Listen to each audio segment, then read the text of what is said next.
Hello students, welcome है आप सभी का अल्फा मेंटर्स के ऑनलाइन क्लासेस के अंदर।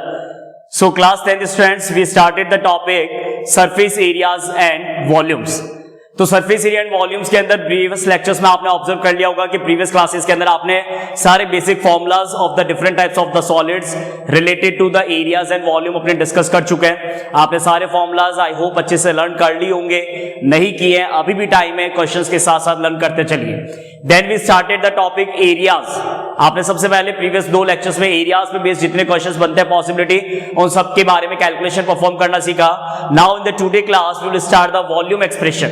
आज की क्लास में सॉलिड्स के कॉम्बिनेशंस के वॉल्यूम एक्सप्रेशन पे बात करते हैं। और वॉल्यूम का कॉन्सेप्ट एरिया से बहुत सिंपल है, क्योंकि एरिया में तो फिर भी स्टूडेंट्स को थोड़ा बहुत कहीं ना कहीं कंफ्यूजन होता है कि इंटरनल जब कट करते हैं, एक्सटर्नल जब माउंट करते हैं, तो काफी बच्चे सीएसए को लेके कंफ्यूज होते हैं कि सब प्लस क्यों नहीं किया, माइनस क्यों किया, ऐसा जो भी कंफ्यूजन रहता है। तो मैंने आपको डिटेल में उसके बारे में एक्सप्लेनेशन दे दिया है।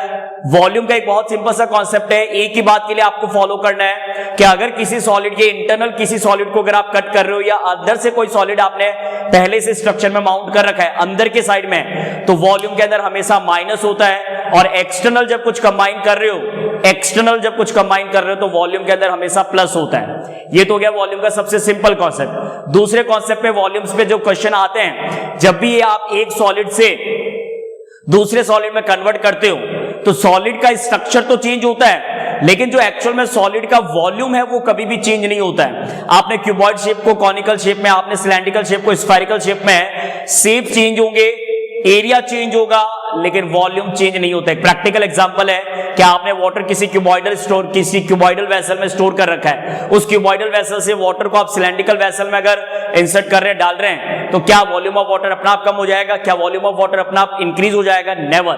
The volume of water in the cuboidal vessel will be remain same in the volume of water in the cuboidal vessel. तो वॉल्यूम का जब भी कन्वर्जन होता है, सॉलिड का स्ट्रक्चर चेंज होता है, लेकिन वॉल्यूम में चेंज नहीं होता है। Make sure it. Third point पे कि जब भी आप किसी सॉलिड जो कि फुल ऑफ वाटर है या पार्शियली फिल कर रखा है अगर वाटर से, अगर उस सॉलिड वेसल के अंदर किसी दूसरे सॉलिड को आप ड्रॉप करेंगे, तो नो डाउट प्रैक्टिकली आप चीजें जानते हैं कि जब कोई कंटेनर, जब कोई ऑब्जेक्ट पूरा का पूरा वाटर से फिल कर रखा है, या चाहे हाफ फिल कर रखा है, चाहे पार्शियली फिल कर रखा है, अगर आप उसमें कोई सॉलिड ड्रॉप करते हैं, फॉर एग्जांपल लीड शॉर्ट्स हो गए या कोई और सॉलिड हो गया, जिसे आप उसमें ड्रॉप करते हो, तो ड्रॉप करने से क्या होगा? वाटर डिस्प्लेस होता है। वाटर डिस्प्लेस होगा। क्यों डिस्प्लेस होगा? क्योंकि आर्किमिडीज प्रिंसिपल, साइंस में पढ़ते होंगे आप लोग, आर्किमिडीज प्रिंसिपल। क्या होता है आर्किमिडीज प्रिंसिपल? कि जब भी किसी सॉलिड के अंदर दूसरे सॉलिड को डालते हैं, इंसर्ट करते हैं, तो उसको अपने स्पेस बनाने के लिए अपने इक्वल अमाउंट का वॉल्यूम क्या करना होता है? डिस्प्लेस करना होता है, तब उसको अंदर जाने की जगह मिलती है। जब वाटर फिल कर रखा है और वो सॉलिड जब अंदर जाएगा, तो अंदर कैसे जाएगा? स्पेस है ही नहीं। तो स्पेस बनाने के लिए वो अपने इक्वल अमाउंट का वाटर क्या होता है? डिस्प्लेस कर देता है। ये कॉन्सेप्ट वॉल्यूम के अंदर यूज करते हैं। So these are the basic concepts related to the volume. So without wasting the time, let us start with the question first of the today class, that is based on the expression of the volume. And here it is the question number 1 on your screen. The statement, a juice seller was serving his customer using the glasses as shown in the figure. आपने देख लिया होगा कि figure board पे नहीं होता, figure अपने draw करते हैं उस कंडीशन पे। Juice seller was serving his customer using the glasses as shown in the figure. The inner diameter of the cylindrical glass was 5 centimeter. Diameter जो है वो ग्लास का 5 सेंटीमीटर था, but the bottom of the glass had a hemispherical raised portion which reduced the capacity. और जो structure बनाऊंगा उसके अंदर सिलेंड्रिकल ग्लास के बॉटम के अंदर हेमिस्फेरिकल रेज्ड पोर्शन है, मतलब कुछ हाइट पे हेमिस्फेरिकल पोर्शन है, जिससे कि एक्चुअल जो कैपेसिटी होता है वो रिड्यूस हो जाता है। जो कैपेसिटी होना चाहिए था जूस का वो रिड्यूस हो जाता है। If the height of the glass was 10 centimetre, find the apparent capacity of the glass and its actual capacity and make sure that pi we have to use in the question is 3.14। वैसा आपकी screen पे आपको दिख रहा है, पाई का value 3.14 use करना है। Now let's come to the structure part कि स्ट्रक्चर पोर्शन कैसे बनता है। वॉल्यूम पे अपने को वर्क करना है। देखिए, जो भी स्ट्रक्चर मैं बनाता हूं ये सारा आपके रफ फिगर है, इनका कोई स्टैंडर्ड ऐसा कुछ नहीं है, ये सिर्फ आपके एक्सप्लेनेशन के हिसाब से बनाए जा रहे हैं। ये तो गया सिलेंडर। अब सिलेंडर के अंदर बेस में हेमिस्फेरिकल रेज पोर्शन है, तो इस हेमिस्फेरिकल रेज पोर्शन की वजह से क्या होगा? जो बॉटम के अंदर ये हेमिस्फेरिकल रेज्ड पोर्शन बन रहा है, इसकी वजह से क्या होता है? जो कैपेसिटी है जूस जितना इसमें आ सकता है, वो क्या हो जाता है, रिड्यूस हो जाता है। रिड्यूस तो होगा ही होगा, क्योंकि बेस के अंदर अगर हेमिस्फेरिकल रेज पोर्शन है तो जितने जितने पोर्शन पे हेमिस्फेयर है उतने पोर्शन पे जूस कम फिल होगा, तो कम फिल होगा मतलब एपरेंट कैपेसिटी कुछ और होगा और एक्चुअल इसमें जो जूस आएगा वो कुछ और होगा। तो टोटल आपके पास में हाइट जो है, हाइट आपके पास में कितना है ग्लास का, 10 सेंटीमीटर, और आपका जो डायमीटर है वो है 5 सेंटीमीटर। ये वैल्यूज बहुत अच्छे से देखनी है क्वेश्चन के अंदर। 10 सेंटीमीटर और डायमीटर है आपका 5, तो डायमीटर 5 है तो रेडियस हो गया 5/2 सेंटीमीटर। तो देखिए लैंग्वेज में आपसे पहले कहता हूं कि लैंग्वेज मैंने पहले भी नहीं लिखा, अभी भी लिख के टाइम वेस्ट नहीं कर रहा हूं। पेपर में आपको लिखना है क्या, radius of cylinder equal to radius of hemisphere is equal to 5/2। Short में लिख देता हूं, दोनों पोर्शन का रेडियस 5/2 सेंटीमीटर है। एग्जाम में डिटेल में आप लिख लेंगे radius of cylinder equal to radius of hemisphere. Height सिर्फ सिलेंड्रिकल ग्लास का होता है, दैट इज द 10 सेंटीमीटर, दोनों का रेडियस सेम है। अब क्वेश्चन में आपसे पूछा है find the apparent capacity and find the actual capacity. तो सबसे पहले बात करते हैं एपरेंट कैपेसिटी की। Apparent capacity of glass. अब देखिए वर्ड ऐसे है जो कंफ्यूज करेगा नहीं चाहते हुए भी। एपरेंट वर्ड का मतलब ये हो सकता है जो स्ट्रक्चर है उसमें कितना जूस आ सकता है, वो था एपरेंट कैपेसिटी। तो एपरेंट कैपेसिटी ऑफ ग्लास में सिलेंडर का वॉल्यूम फॉर्मूला यूज करेंगे, that is πr²h। Apparent capacity में सिलेंडर का ग्लास सिलेंडर का वॉल्यूम फॉर्मूला यूज करेंगे, that is the formula πr²h। Pi value 3.14 use करना है, आर वैल्यू आपका 5/2 इंटू 5/2 है और h वैल्यू आपका 10 है। क्लियर है? तो 2 से 10 का वैल्यू कट हो गया 5 टाइम और 2 से 3.14 कट हो गया 1.57 सॉरी। तो 1.57 इंटू 5 5 सा 25, 25 5 सा 125। अब 157 इंटू 125 है तो रफ मल्टीप्लीकेशन आपको करना पड़ेगा, कोई ऑप्शन नहीं है। 157 इंटू 125, 5 7 सा 35, 3 5 5 सा 25, 3 28, 5 + 2 7। नेक्स्ट 2 से 7 2 सा 14, 1 5 2 सा 10 11, 2 3। Next 7 5 1, so 5 8 + 4 12, carry 1, 7 + 1 8 + 1 9, 9 + 7 16. The value is 196.25. 2 digit before decimal we have to put. So answer is 196.25 centimetre cube. ये तो आ गया आपके पास में उस ग्लास का, सिलेंड्रिकल ग्लास का एपरेंट कैपेसिटी। कौन सा कैपेसिटी आ गया बेटा? Apparent capacity. अब जो अपने को एक्चुअल कैपेसिटी कैलकुलेट करना है, एक्चुअल कैपेसिटी,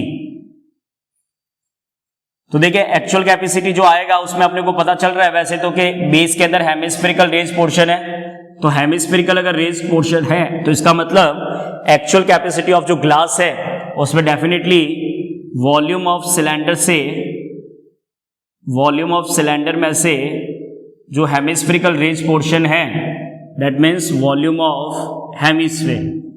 यस और नो बेटा? वॉल्यूम ऑफ सिलेंडर से वॉल्यूम ऑफ हेमिस्फेयर एक्सप्रेशन आपका माइनस होगा तो ही कैलकुलेशन आपका आ पाएगा एक्चुअल कैपेसिटी का। तो वॉल्यूम ऑफ सिलेंडर मतलब एपरेंट कैपेसिटी तो अपने निकाल चुके हैं ऑलरेडी, कितना है 196.25। Volume of hemisphere formula 2/3 πr3, तो डायरेक्ट एक्सप्रेशन पुट कर रहा हूं 2/3 पाई 3.14 2/3 πr3। तो जब क्यूब का कैलकुलेशन होता है तो नो डाउट कैलकुलेशन डिफिकल्ट रहेगा। 5 × 5 × 5। तो देखिए कैलकुलेशन में कितना सेम आ जाएगा वो मैं यही से कैलकुलेट करके बता दूंगा। एक चीज आप देखिएगा कि 2 से ये कैंसिल हो गया कितने टाइम, 2 से 3.14 कट हो गया 1.57 और 2 से 2 का जो वैल्यू है वो कट हो गया। ठीक है, तो अब देखिए ये चीज सेम है 1.57 × 5 × 5 × 5, यही यहां पे था 1.57 × 5 × 5 × 5, तो ये तो प्रोडक्ट कितना आएगा 196.25। तो देखिए एक्चुअल क्या बन रहा है 196.25 में से अच्छे से देखिएगा 1.57 × 5 × 5 × 5 ये तो इतना ही आएगा, कितना 196.25 अपॉन में 3 2 जा 6। तो वापस से मल्टीप्लाई करके टाइम वेस्ट करने की जरूरत नहीं है, आपको यही समझाना चाह रहा हूं, ध्यान रखिएगा। अब देखिए यहां पे कैलकुलेशन, तो ये 196.25 तो रहेगा क्योंकि ये तो एक्चुअल सॉरी एपरेंट कैपेसिटी है। अब इस एपरेंट कैपेसिटी में जो हेमिस्फेरिकल रेज पोर्शन है उसका वॉल्यूम अपने को माइनस करना है, तो 196.25 में 6 से डिवाइड, 6 3 जा 18, 18 में 1 रहेगा 16, 6 2 जा 12, पॉइंट लग गया।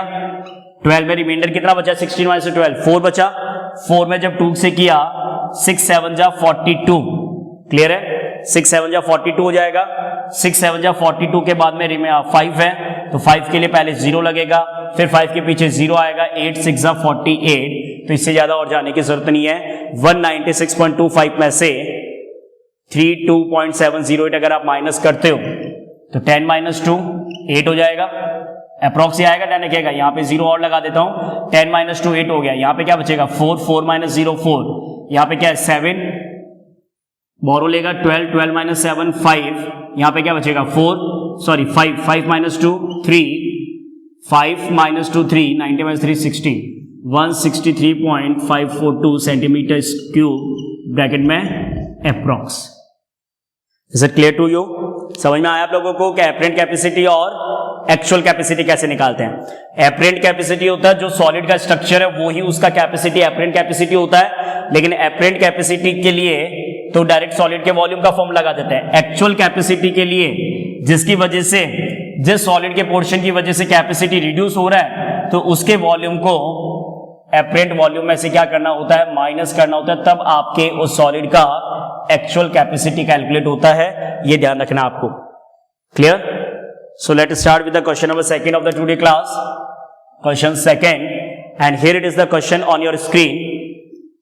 The statement of the question 2 is, a solid is in the shape of a cone standing on a hemisphere with both their radii being equal to 1 and height of the cone is equal to the radius. Solid का shape क्या है? Cone standing on a hemisphere. तो cone जो है वो hemisphere पे stand कर रहा है, तो कॉनिकल जो पोर्शन है वो हेमिस्फेरिकल पोर्शन पे स्टैंड कर रहा है। ये आपका स्ट्रक्चर है, रेडियस है आपका 1 सेंटीमीटर, और जो कोन का हाइट है वो इसी के रेडियस के इक्वल है, तो कोन का हाइट भी आपका 1 सेंटीमीटर ही होगा, क्लियर? और क्वेश्चन में आपसे क्या पूछा है? वॉल्यूम पूछा है इन टर्म्स ऑफ पाई। तो पाई के टर्म्स में अगर वॉल्यूम निकालना है तो सबसे पहले दोनों का रेडियस हो जाएगा। कितना रेडियस वैल्यू दोनों का? 1 सेंटीमीटर, हाइट कोन का 1 सेंटीमीटर। एग्जाम में लैंग्वेज आपको प्रॉपर लिखना है, आपको वॉल्यूम ऑफ सॉलिड कैलकुलेट करना है पाई के टर्म्स में। तो volume of solid is equal to volume of cone plus volume of hemisphere, volume of cone plus volume of hemisphere. Cone का वॉल्यूम होता है formula 1/3 pi are square h, hemisphere का 2/3 pi are cube. तो common जो आ रहा है वो 1/3 पाई आर स्क्वायर कॉमन आएगा, तो ब्रैकेट में h plus 2r, 1/3 pi value pi रहेगा, r के प्लेस पे 1, ब्रैकेट में h वैल्यू 1, r वैल्यू 1, तो 1/3 मल्टीप्लाई पाई मल्टीप्लाई 1 स्क्वायर तो 1 होता ही है, 2 1 जा 2, पहले मल्टीप्लाई होगा, ध्यान रखिएगा, 2 1 जा 2, 2 + 1 3, तो मल्टीप्लाई 3 डिवाइड 3 कैंसिल हो गया, तो फाइनली आंसर कितना आ गया in terms of pi centimetre cube. What is the volume of the solid? Volume of solid in terms of pi is pi centimeter cube. Is it clear? Volume of solid in terms of pi is pi centimeter cube. तो कई question simple भी आते हैं, हर question difficult हो ऐसा जरूरी नहीं होता, ध्यान रखिएगा. So let's move on the question number 3. Okay students, समझ में आ रहा है यहाँ तक? So let's continue with the question 3 in the given format. Question 3 is, a gulab jamun contains sugar syrup up to the 30% of its volume. Particularly कोई गुलाब jamun piece है जिसमें उसका जो शुगर सिरप है वो उसके वॉल्यूम का 30% है, जो उसमें शुगर सिरप है वो उसके वॉल्यूम का 30% है. Find approximately how much syrup would be found in the 45 gulab जामुन. आपको ये बताना है कि 45 गुलाब जामुन पीसेस में कितना शुगर सिरप होगा. और गुलाब जामुन पीस का शेप क्या है? सिलेंडर है, दोनों एंड्स पे हेमिस्फीयर है, लेंथ 5 है, डायमीटर 2.8 है. लेंथ 5 और डायमीटर 2.8. मतलब जो एक्चुअल में गुलाब जामुन स्ट्रक्चर की बात करना चाह रहा है 1 गुलाब जामुन पीस की, वो कुछ इस टाइप से मैं आपको डायग्राम में रिप्रेजेंट करके बता सकता हूं कि ये कंडीशन है, ये बेसिक स्ट्रक्चर है उस गुलाब जामुन पीस का जिसके दोनों एंड्स पे हेमिस्फीयर है और मिडल पोर्शन जो उसका है वो सिलेंडर है. तो टोटल जो लेंथ है वो आपके गुलाब जामुन पीस का है 5 सेंटीमीटर. और जो क्वेश्चन में डायमीटर गिवन है वो आपका है 2.8।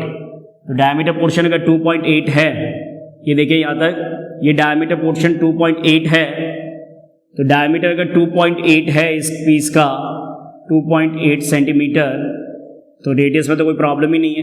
कितना होगा रेडियस पार्ट? 1.4 सेंटीमीटर। तो गुलाब जामुन पीस का गुलाब जामुन पीस के अंदर जो हेमिस्फीयर पोर्शन है वो और जो सिलेंड्रिकल पोर्शन है वो दोनों का रेडियस तो सेम ही होता है। तो रेडियस तो मैं डायरेक्टली लिख रहा हूं, कितना? 2.8 जो डायमीटर है उसका हाफ किया तो 1.4 सेंटीमीटर, वो एग्जाम में आपको लिखना है। Radius of hemisphere 1.4 centimetre, radius of cylinder 1.4 centimetre. अच्छा, अब जो लेंथ या हाइट कैलकुलेट करते हैं सिलेंड्रिकल पोर्शन का, तो वो आप कैसे निकालोगे? हाइट ऑफ सिलेंडर टोटल आपके पास में कितना है? 5 है।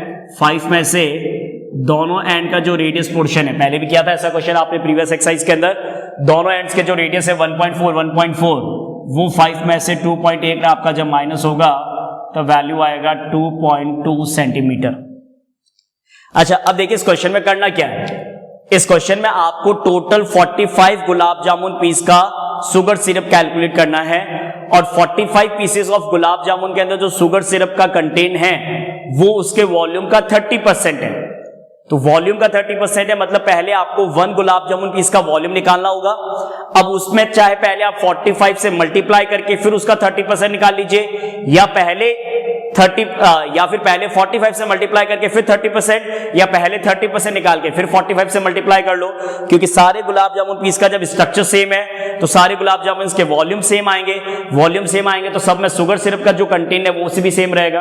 तो चाहे एक का निकाल के 45 से मल्टीप्लाई कर दो और चाहे पहले 45 का वॉल्यूम निकाल के फिर उसको 30% निकाल के कैलकुलेट कर दो, बोथ एक्सप्रेशन आर करेक्ट। और इसमें इंपॉर्टेंट बात एक ही भी है, आपसे ये पूछा है फाइंड अप्रोक्सीमेटली, तो इस वर्ड का भी इंपॉर्टेंस होता है, ध्यान रखिएगा। इस अप्रोक्सीमेटली वर्ड का मतलब क्वेश्चन के अंदर अप्रोक्सीमेटली, बहुत से बच्चे इसको समझते ही नहीं है, इग्नोर कर देते हैं। अप्रोक्सीमेटली जब भी क्वेश्चन में पूछा जाता है, इसका मतलब जो आंसर उसमें डेसिमल में आ रहा है वो आपको डेसिमल में दे देना, उसको राउंड ऑफ करके देना है, ध्यान रखिएगा। तो रेडियस और हाइट हो गया। पहले अपने वॉल्यूम निकालते हैं 1 गुलाब जामुन का। तो कैलकुलेशन में पहले यही सॉल्व करते हैं, volume of a gulab jamun. Volume of a gulab jamun का मतलब यही होता है कि वॉल्यूम ऑफ 1 गुलाब जामुन। तो वॉल्यूम ऑफ 1 गुलाब जामुन जब कैलकुलेट करेंगे तो सीधा सा फॉर्मूला लगेगा, सिलेंडर का volume pi are square h plus 2 into 2/3 pi are cube. Yes और no? Pi are square h cylinder का, 2 into 2/3 pi are cube hemispherical portion का है। 1 का 2/3 पाई आर क्यूब 2 फेसेस है, 2 into 2/3 pi are cube. Pi are square common ले लेंगे तो bracket में आएगा h प्लस 4/3r। सब्स्टिट्यूट करना है वैल्यू, पाई वैल्यू क्वेश्चन में कुछ भी गिवन नहीं है, that means 22/7 by default put करना है। रेडियस वैल्यू आपका 1.4 into 1.4 bracket, h value cylinder का ध्यान रखिएगा, गलती मत कीजिएगा टोटल पुट करने की, टोटल लेंथ नहीं पुट करना है गुलाब जामुन का, सिलेंड्रिकल पोर्शन जो उसका लेंथ कितना है 2.2 है, प्लस 4/3 मल्टीप्लाई 1.4। तो ये तो कैलकुलेशन कट हो जाता है 7 से 0.2 टाइम। 22 इंटू 0.2 भी कर सकते हो, 4.4 इंटू 1.4। 22 का 2 से मल्टीप्लाई 44 हो गया, पॉइंट लग गया 4.4 इंटू 1.4 ब्रैकेट में 2.2 प्लस कैंसिल तो होगा नहीं, 14 4 जा 56, 5.6 अपॉन 3। कैलकुलेशन रिड्यूस करना होगा तो ब्रैकेट के अंदर एलसीएम लेना होगा आपको। ये पोर्शन डिलीट कर देता हूं यहां से, फिगर की भी आपको जरूरत नहीं है, आपने ड्रॉ कर लिया होगा। अप्रोक्सीमेटली आंसर निकालना है, लास्ट में बस ये ध्यान रखना है। चलिए कैलकुलेशन को आगे रिड्यूस करते हैं। 4.4 इंटू 1.4 इंटू, तो ब्रैकेट में रहेगा 3 एलसीएम, तो 22 के मतलब 2.2 के अपॉन में 1 है तो सीधा 3 से मल्टीप्लाई कर दो, क्योंकि एलसीएम 1 में तो फर्क पड़ेगा नहीं। तो 6.6 प्लस 5.6, तो 4.4 into 1.4 into 6.6 plus 5.6 12.2 upon 3 centimetre cube. जो भी कुछ मल्टीप्लाई करना होगा सबसे लास्ट में जाके मल्टीप्लाई करेंगे। मैं अभी इसको रिड्यूस नहीं कर रहा, मैं एक्सप्रेशन को सेम रख रहा हूं। 4.4 into 1.4 into 12.2 upon 3 centimetre cube. Solve कर सकते हो, गलत नहीं है, लेकिन सॉल्व नहीं भी करें तो भी गलत नहीं है, ये भी अपने को सीखना होगा। क्यों फाइनल आंसर को डेसिमल में यहां पे कैलकुलेट करना जरूरी नहीं है, क्योंकि क्वेश्चन में आपसे गुलाब जामुन पीस का वॉल्यूम नहीं पूछ रहा है, क्वेश्चन में आपसे 45 गुलाब जामुन पीसेस का शुगर सिरप का वॉल्यूम पूछ रहा है। तो शुगर सिरप वॉल्यूम कैलकुलेट करने के लिए पहले 45 गुलाब जामुन पीस का वॉल्यूम निकालना पड़ेगा। तो अपने कैलकुलेशन में क्या लिखेंगे, volume of 45 gulab jamun, 45 gulab jamun piece का वॉल्यूम अगर निकालना है तो कैलकुलेशन कैसे सॉल्व होगा वो देखिए आप लोग। 45 पीसेस का 45 इंटू 4.4 इंटू 1.4 इंटू 12.2 अपॉन 3, तो 3 से 45 कितने टाइम कट हो गया, 15 टाइम। अब करो मल्टीप्लाई, थोड़ा इजी हो जाएगा। 15 4 जा 60 का 0 आ गया, 6 आ गया, 15 4 जा 60 प्लस 6 66, तो 66.0 इंटू 1.4 इंटू 12.2। क्लियर है। अब यहां पे मल्टीप्लाई कर लेते क्योंकि 30% में 30 अपॉन 100 आएगा, तो 66.0 में 0.0 का कोई मतलब नहीं है, तो यहां पे अपने काम करते हैं 66 को 14 से और फिर उसको 122 से मल्टीप्लाई कर देते हैं। क्लियर है। तो 66 का 66 कर देता हूं, पहले 14 को इधर मल्टीप्लाई करते हैं, ये इजी रहेगा। 14 2 जा 28, पूरा मल्टीप्लाई रफ में करें इससे बेटर है कि पहले वो डायरेक्ट कर लो ना जो सॉल्व कर सकते हो। 14 2 जा 28 का 8 आ गया, 2 आ गया, 14 2 जा 28 प्लस 2 30, 30 का 0 3 आ गया, 14 1 जा 14 प्लस 3 70, 2 डिजिट पॉइंट लगेगा 17.08।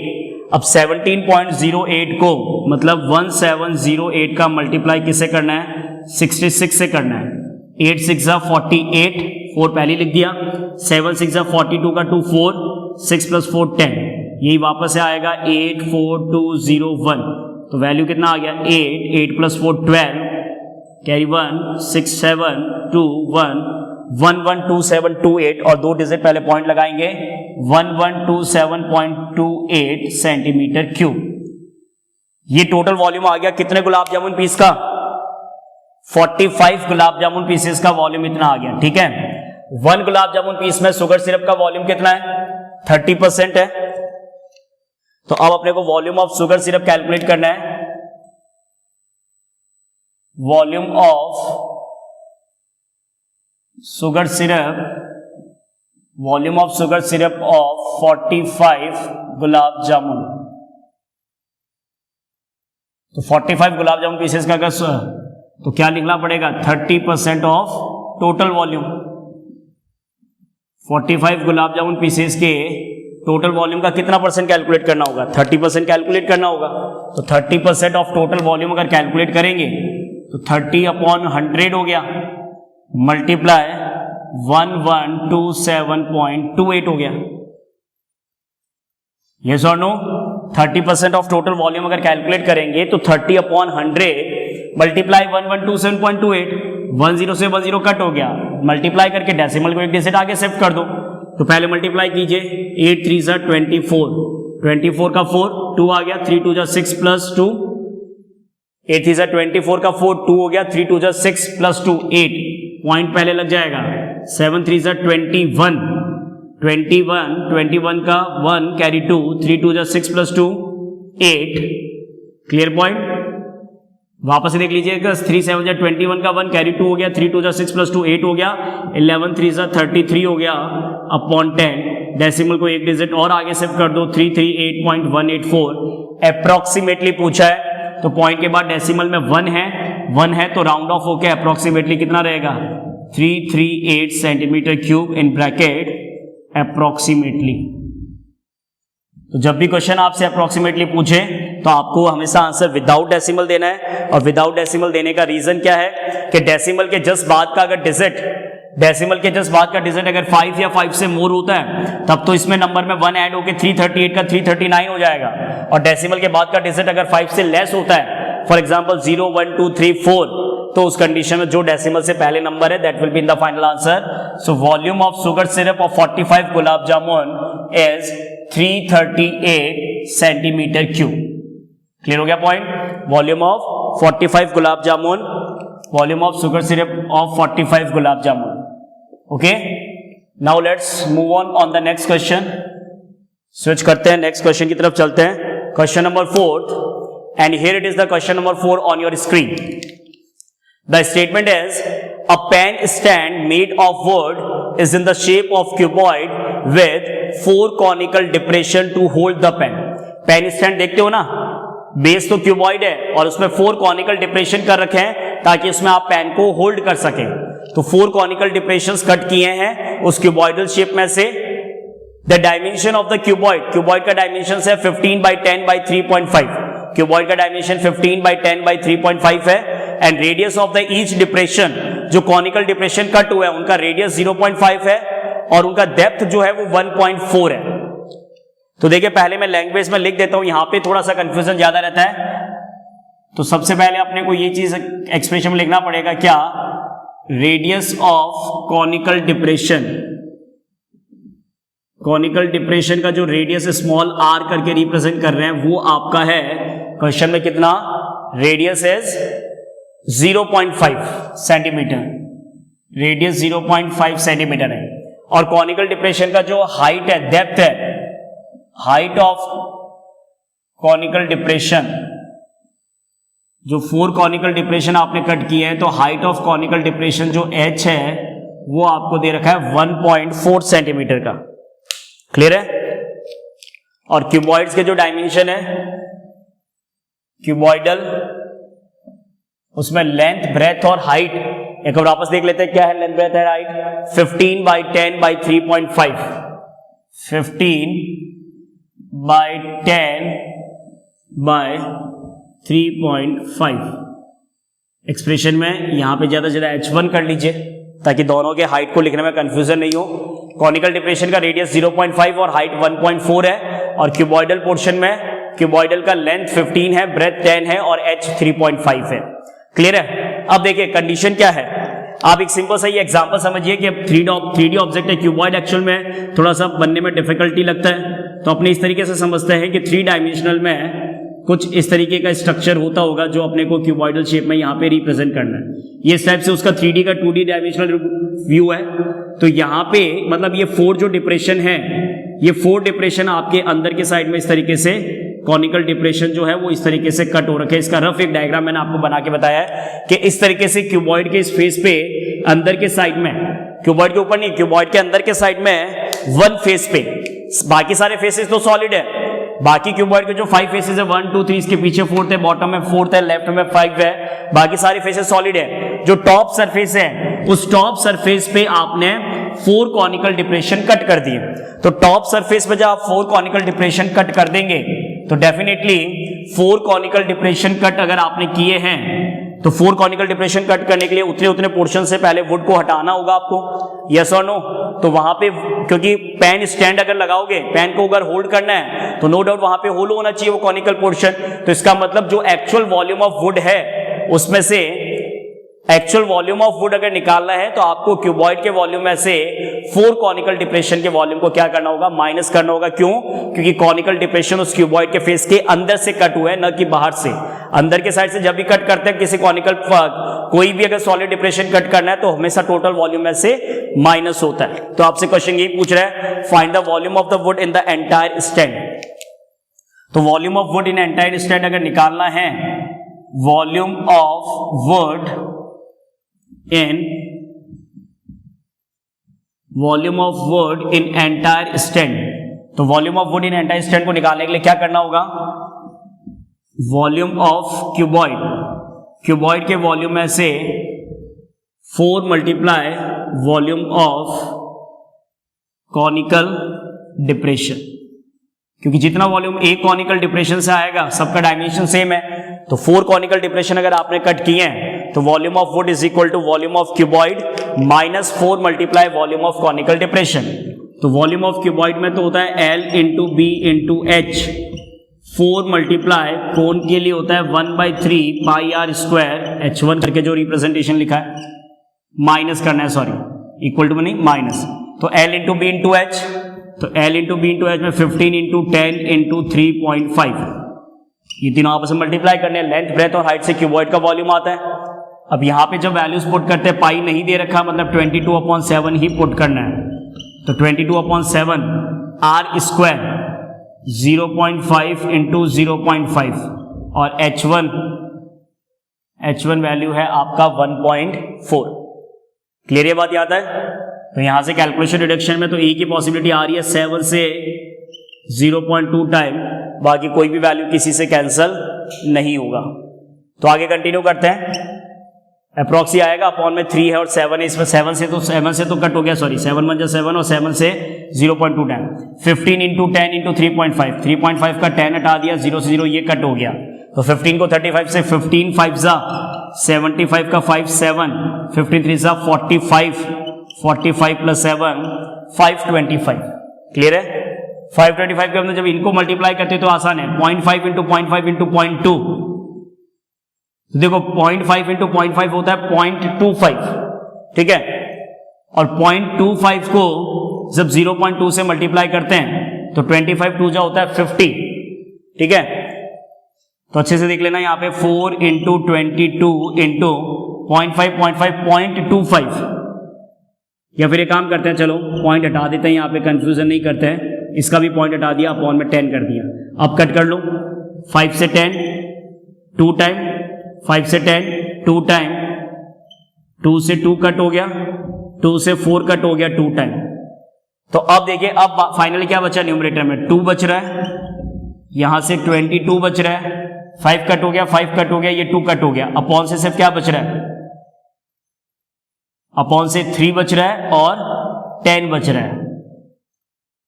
तो एक काम करो, यहां पे भी कट कर दो, 2 से 10 कितने टाइम कट हो गया, 5 टाइम कट हो गया। तो अब सिर्फ आपके पास में न्यूमरेटर से बचा 22 और डिनोमिनेटर से बचा 3 5 जा 50। तो देखिए कैलकुलेशन डिडक्शन का काम आपका है, वैसे भी ये तो सिर्फ मैंने हेल्प की आपकी, क्या कि 7 से पहले 1.4 0.2 टाइम, पॉइंट हटा दिए, 10 10 10 आ गए, 5 से 10 2 टाइम, 5 से 10 2 टाइम। क्लियर? 2 से 4 और 2 से 2, ये 2 का मामला कैंसिल हो गया, इधर 0.2 आया था, तो 2 से 10 5 टाइम कट हो गया, तो 5 और 3 बचा डिनोमिनेटर में और न्यूमरेटर बचा 22। अप्रॉक्स आएगा, पॉइंट के 2 डिजिट कैलकुलेट कर लेते हैं। तो 525 में से 15 1 जा 15, 15 1 जा 15 के बाद में रिमाइंडर बचेगा 7, तो 7 अगर रिमाइंडर बचता है तो 70 हो गया, 17 हो गया, तो 15 4 जा 60 आएगा। Clear point? 15 4 जा 60, तो 70 में 60 का 10 बचेगा, 100 हो गया, 100 होने पे 15 7 15 6 जा 90 आएगा, तो 1.46 हो जाएगा। अगर एक डिजिट और आगे निकालते तो हो सकता है 1.47 हो जाए, लेकिन कोई जरूरत नहीं है, आप 1.46 से भी निकाल सकते हो क्योंकि अप्रॉक्स आंसर है।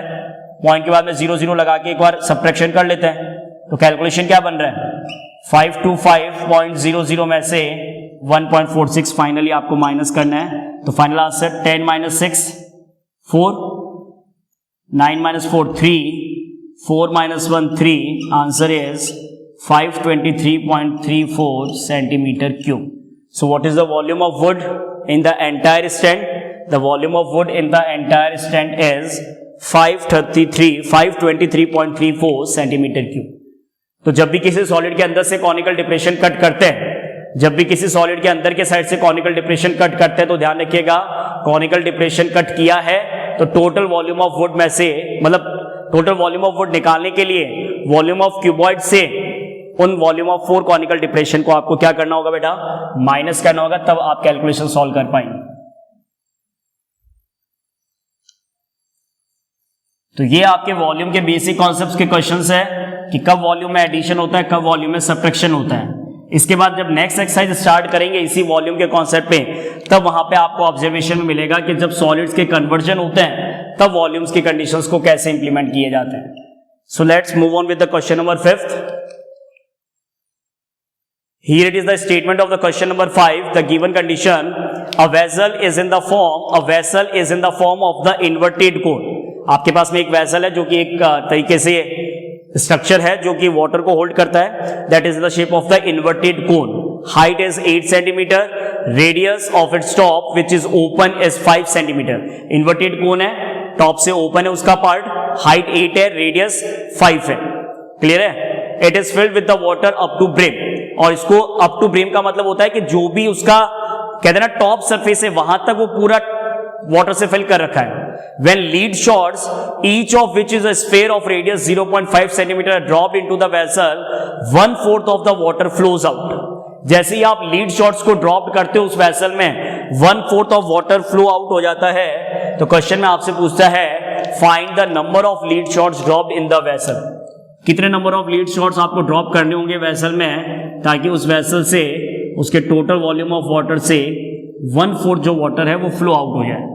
तो इस इन्वर्टेड कोन के अंदर जो टॉप का रेडियस है वो आपकी इन्वर्टेड कोन का है 5 सेंटीमीटर है, क्लियर लिखा हुआ है, और इस इन्वर्टेड कोन का जो हाइट है वो आपका 8 सेंटीमीटर है। और ऐसा क्यों लिखा गया है ओपन फ्रॉम द टॉप, क्योंकि टॉप से अगर ओपन हुआ नहीं तो वाटर कहां फ्लो करोगे, वाटर कहां डालोगे, ठीक है। अच्छा, क्वेश्चन ये कहना चाह रहा है कि अप टू ब्रेम मतलब टॉप सरफेस तक इसके अंदर वाटर फिल कर रखा है, ठीक है, टॉप सरफेस तक इसमें वाटर फिल कर रखा है। अब क्वेश्चन ये कह रहा है कि जो ये टॉप सरफेस तक वाटर फिल है, तो जब इस इन्वर्टेड कोन के अंदर आप लीड शॉट्स ड्रॉप करते हो, जब इस कॉनिकल डिप्रेशन में जब आप ये लीड शॉट्स ड्रॉप करते हो जो कि स्फेरिकल शेप के अंदर है, तो स्फेरिकल लीड शॉट्स को ड्रॉप करने पे जिसका खुद का रेडियस, स्फेरिकल रेडियस 0.5 सेंटीमीटर है, ध्यान रखिएगा स्फेयर का खुद का रेडियस 0.5 है। तो एक्सप्रेशन के अंदर सीधा मैं शॉर्ट में लिख रहा हूं स्फेयर रेडियस r करके 0.5 सेंटीमीटर, और जो कॉनिकल पोर्शन है उस कॉनिकल पोर्शन का रेडियस r1 करके लिख रहा हूं 5 सेंटीमीटर। कोन कॉनिकल पोर्शन का जो हाइट है h वो आपका है 8 सेंटीमीटर। वैल्यू सबके सेम होने चाहिए सेंटीमीटर के अंदर, जो कि है क्वेश्चन में, कोई प्रॉब्लम नहीं है। स्फेयर का रेडियस, कोन का हाइट। अच्छा, अब मेन आता है कि क्वेश्चन में कॉन्सेप्ट में करना क्या है। क्वेश्चन ये कहना चाह रहा है आपसे कि जैसे से आप number of lead shot drop करोगे, अभी मैंने आपको क्या बताया था आर्किमिडीज प्रिंसिपल, कि अगर ये पूरा वाटर से फिल कर रखा है तो जैसे ही पहला लीड शॉट ड्रॉप करेंगे वाटर डिस्प्लेस तो होगा, कितना भी हो लेकिन डिस्प्लेस होगा। क्यों? क्योंकि पूरा अगर वाटर से फिल कर रखा है तो नो डाउट लीड शॉट्स के अंदर आने की वजह से उसको अपना वॉल्यूम क्रिएट अगर करना है तो वो लीड शॉट्स अपना वॉल्यूम इस कोन के अंदर तभी बना पाएगा जब वो अपने इक्वल अमाउंट का वाटर डिस्प्लेस कर देगा, ताकि उसको अंदर के साइड में स्पेस मिल जाएगा। तो जैसे जैसे यहाँ पे नंबर ऑफ लीड शॉट आप ड्रॉप करते जाएंगे वाटर डिस्प्लेस होता जाएगा।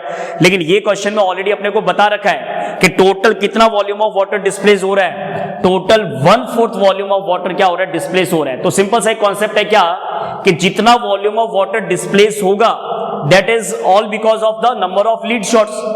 1 है तो 10 है तो 50 है तो और 100 है तो जितने number of lead shots dropped होंगे उतने इक्वल अमाउंट का वाटर डिस्प्लेस अपने को करना है। तो वो क्वेश्चन में ऑलरेडी बता रखा है कि 1/4 ऑफ वॉल्यूम ऑफ वाटर जो है 1/4 of the volume of water जो है वो डिस्प्लेस्ड हो रहा है। क्लियर है? तो 1/4 ऑफ वॉल्यूम ऑफ वाटर का डिस्प्लेस हो रहा है तो कहानी तो सिंपल सी है। Number of lead shots dropped को x या n लेट कर लेते हैं पहले। Let number of lead shots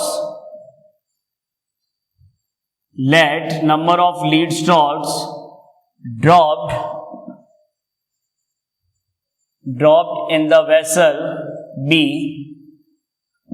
x। आपने जो नंबर ऑफ लीड शॉट्स है dropped in the vessel be x, तो अगर ये कंडीशन है तो इसका मतलब क्या हुआ अकॉर्डिंग टू क्वेश्चन क्या कहना चाह रहा है, देखिएगा ध्यान से। Volume of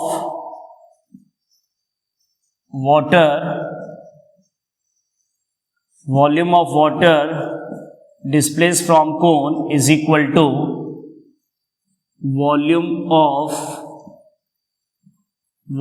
of an spherical lead shots. I think ये जो मैंने लिखा है इसको समझने में कोई प्रॉब्लम नहीं आना चाहिए।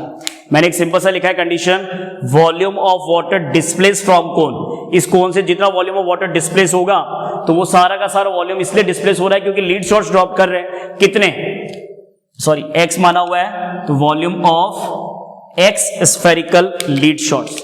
तो अब क्या करना है आपको, दोनों को बैलेंस करना है। अच्छा, कितना वॉल्यूम ऑफ वाटर डिस्प्लेस हो रहा है, वो डिस्प्लेस हो रहा है 1/4 ऑफ द वॉल्यूम ऑफ कोन। जितना कोन का वॉल्यूम है, क्योंकि पूरा का पूरा कोन वाटर से फिल कर रखा है, तो जितना वॉल्यूम ऑफ कोन है उसका 1/4 डिस्प्लेस होगा। और x स्फेरिकल लीड शॉट्स के अंदर एक स्फेरिकल लीड शॉट्स का होता है volume formula 4/3 pi r cube. तो एक्सप्रेशन में 1/4 वॉल्यूम ऑफ कोन के लिए एक्सप्रेशन यूज होता है 1/3 पाई R1 स्क्वायर h, यहाँ पे रेडियस को मैंने R1 से रिप्रेजेंट किया है, x निकालना है आपको 4/3 पाई r क्यूब। तो वैल्यू पुट करने से पहले ही पता चल रहा है कि 3 और 3 डिनोमिनेटर सेम है, पाई और पाई डिनोमिनेटर सेम है, कोई प्रॉब्लम नहीं है। आगे के वैल्यूज को सब्स्टिट्यूट करते हैं, देखते हैं कैलकुलेशन सॉल्व क्या होता है। 1/4 मल्टीप्लाई R1 कोन का रेडियस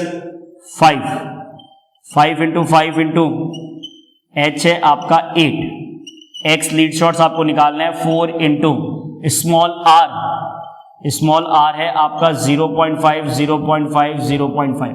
देखिए वैसे तो ये कहते हैं कि डेसिमल रिमूव करने का कोई एडवांटेज नहीं है, लेकिन मल्टीप्लाई में 4 है, ऊपर में 5 है, तो नो डाउट डेसिमल रिड्यूस करने पे इजी रहेगा। 5 से 10 2 टाइम, 5 से 10 2 टाइम और 5 से 10 2 टाइम। इसके बाद यहाँ पे 4 है, तो ये भी आपको समझ में आ जाएगा कि 2 से 4 2 टाइम और 2 से 2 1 टाइम। तो सिर्फ 1 डिवाइड में 2 बचा है, x निकालना है। यहाँ पे 4 1 जा 4 और 4 2 जा 8।